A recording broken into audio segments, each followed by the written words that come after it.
Good morning, beautiful souls. It's Wednesday morning, hump day for those in the working week. It's a beautiful start to the day. The sun is well and truly up over the treetops. It's just hiding behind this amazing gum tree. It's a bit windy, so I've had to do things a little bit differently. I'm in the garden. Hopefully you can have a look. It's looking pretty. Oh, now I have to put the phone back on the stand. Oh, there we go. So I just wanted to check in and say hello, say good morning, and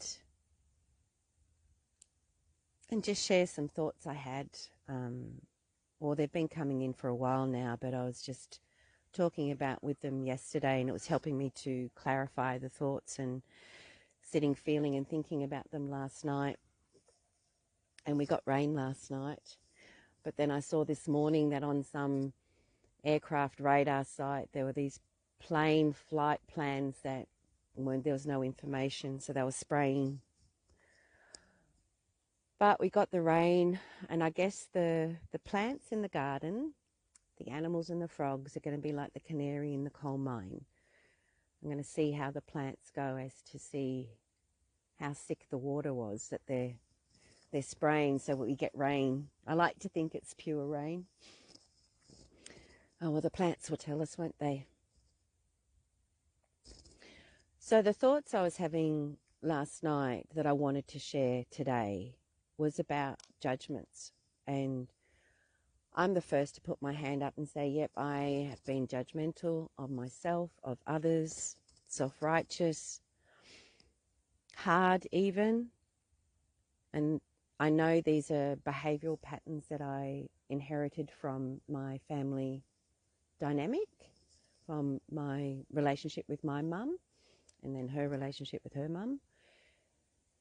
And trying to do things differently, and the only times I guess you try and do things differently is when you're triggered, when there's conflict, when there's arguments, and then I look at then how did I handle that, or I could have done better, or that wasn't very good.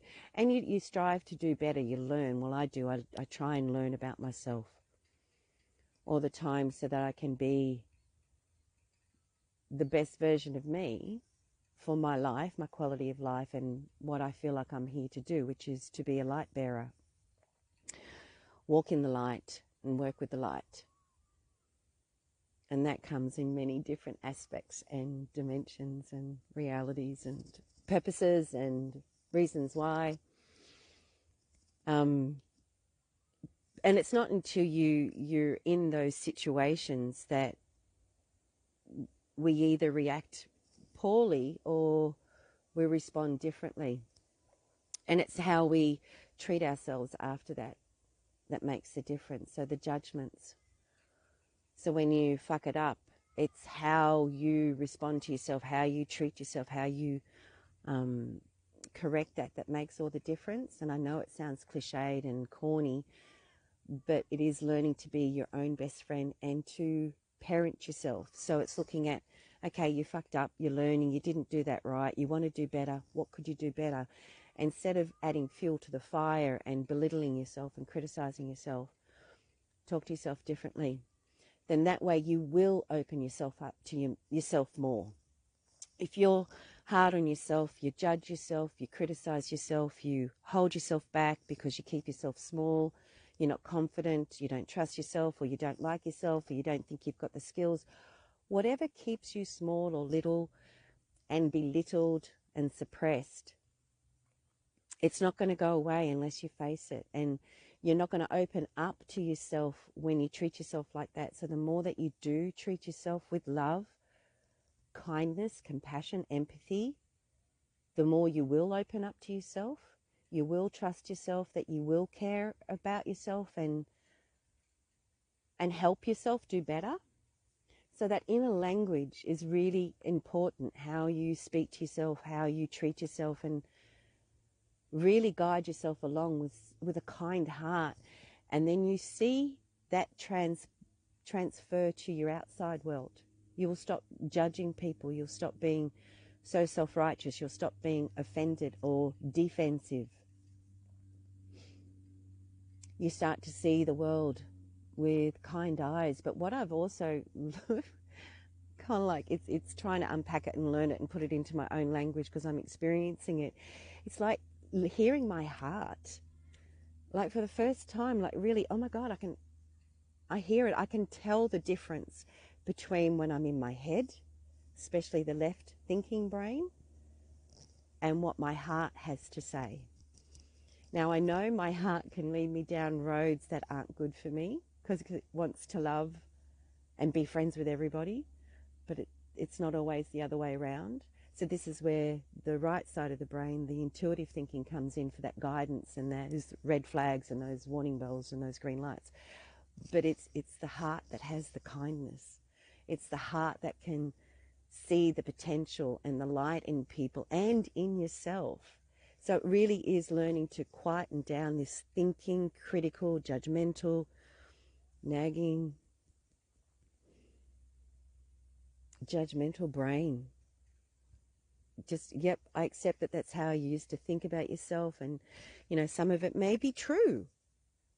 And how else do you accept it? But yet that was really shitty behavior. So when you own it, like when you own your shit, the good, the bad, the beautiful, the ugly, you own it. Nobody, and not even yourself, can hang it over your head anymore because you're owning it inside. And you're like, yeah, and I fucked up. I could have done better.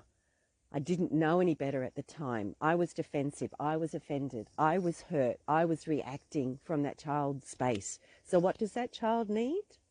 Doesn't need more criticism, more judgment, more ostracizing. Doesn't need any more of that. It actually needs that compassion and empathy and understanding, going, yep, get it, done it myself. Let's love you. Let's teach you differently. Let's try different ways. And it's going to be clunky. It's going to be awkward. You're not going to get it right. It's not going to feel right because we're learning. We're not there yet. And the more you practice it, the more it becomes ingrained. And this is when cognitive dissonance can happen, because it's like your head's there. Yep, know it. I believe it. I accept it. That's the direction I'm going to head. That's what I want to feel. That's where I want to lead myself. But the body's still ingrained with the old patterns that have been there a lot longer. It actually takes the body memory longer to catch up with the brain than what we realize. So when your brain's telling you one thing and yet you're acting out another way, don't be hard on yourself. Just go, I'm still acting out the old way. Okay. And just allow yourself to go through the experience. But be conscious of the aware of your experience, that, you know, you've got to train your body to follow the brain, not the other way around. And then let the heart speak the language. Let the heart speak the journey. Speak more from the heart. And then that just transpires into how you reflect out onto the outer world and how you see other people, because all of a sudden you've got a different understanding, a deeper understanding of their story, where they're at, who they are. And the judgments just stop and you make choices. You're able to make rational choices, not emotional reactions.